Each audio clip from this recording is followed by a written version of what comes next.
সুস্থ ধারার সংস্কৃতি চর্চায় পারে মাদকমুক্ত সমাজ গড়তে এ স্লোগানে সামাজিক, সাংস্কৃতিক ও মাদক বিরোধী সংগঠন বাংলার বীর ফাউন্ডেশনের 10 বছর পূর্তি উপলক্ষে বর্ষসেরা সম্মাননা প্রদান ও সাংস্কৃতিক অনুষ্ঠান অনুষ্ঠিত হয়েছে।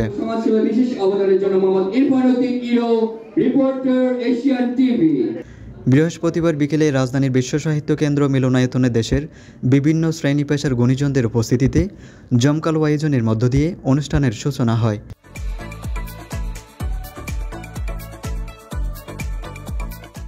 বর্ষসেরা সম্মাননায় ভূষিত ব্যক্তিবর্গ জানান, এই স্বীকৃতি বড় অনুপ্রেরণার।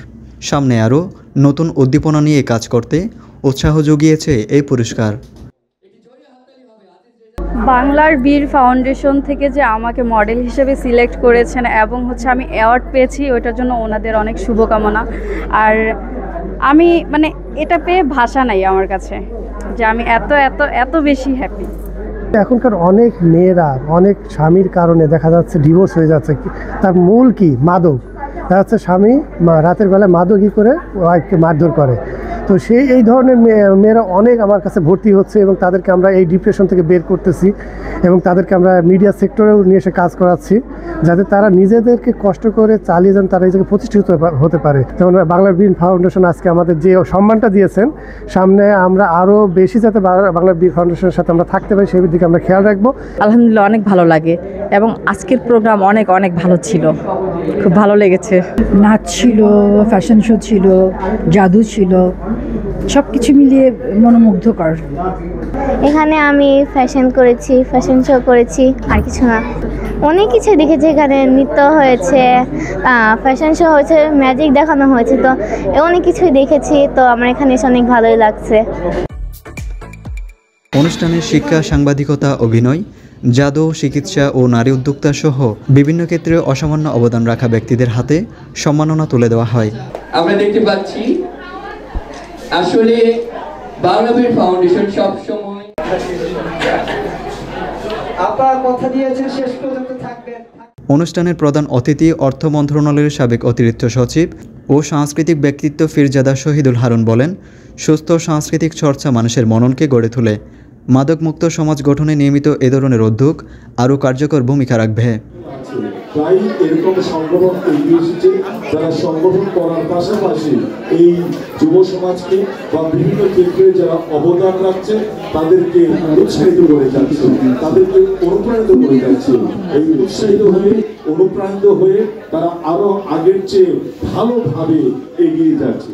আয়োজকরা জানান, যারা সর্বোচ্চ চেষ্টায় নিজ নিজ পেশায় দেশের কল্যাণে কাজ করছেন তাদের সম্মাননা দিতে পারাটা গর্বের। এই পুরস্কারের মাধ্যমে সমাজের ইতিবাচক প্রতিভাবান মানুষদের সামনে আনার চেষ্টা করছেন তারা। বাংলার বীর ফাউন্ডেশন একটি মাদক বিরোধী সংগঠন এবং 10 বছর যাবৎ আমরা বিভিন্ন সেমিনার করেছি মাদক বিরোধী, এবং 10 বছরে আমরা বিভিন্ন প্রান্তে বিভিন্ন সেক্টরে যারা অবদান রেখে যাচ্ছে তাদেরকে আমরা একত্রিত করে গুণীজন সম্মাননার আয়োজন করেছি। গুণীজনদেরকে সম্মানিত করতে একটা জিনিস কি, যে দেশে আসলে গুণীজনের কদর নেই সে দেশে কিন্তু গুণীজন জন্মাবে না। তো এই যে তাদের কদর, তাদের সম্মান, তাদের মর্যাদা, এই বিষয়গুলো কিভাবে বৃদ্ধি পাবে একটি উপায়, শুধুমাত্র এই যে আমাদের যে সামাজিক অঙ্গন আমরা যে আয়োজন করি গুণীজন সম্মাননা, এই সম্মাননার মাঝে কিন্তু এই গুণীজনটা তৈরি হয়। আর এই তৈরি হওয়ার পেছনে দেখা যায় যে দেশ আরও উন্নত দিকে, সাফল্যের দিকে এগিয়ে যেতে পারে। কারণ আমাদের এই পুরস্কার হতে পারে ছোট একটি পুরস্কার, সামান্য একটি পুরস্কার, কিন্তু এই পুরস্কার কিন্তু তাদের সেক্টরে যে অবদানের জন্য তারা পাচ্ছে সেই জায়গা থেকে অন্তত দায়িত্ববোধ এবং সেই কাজে গুরুত্ব তার কাছে আরও বেশি বেড়ে যায়।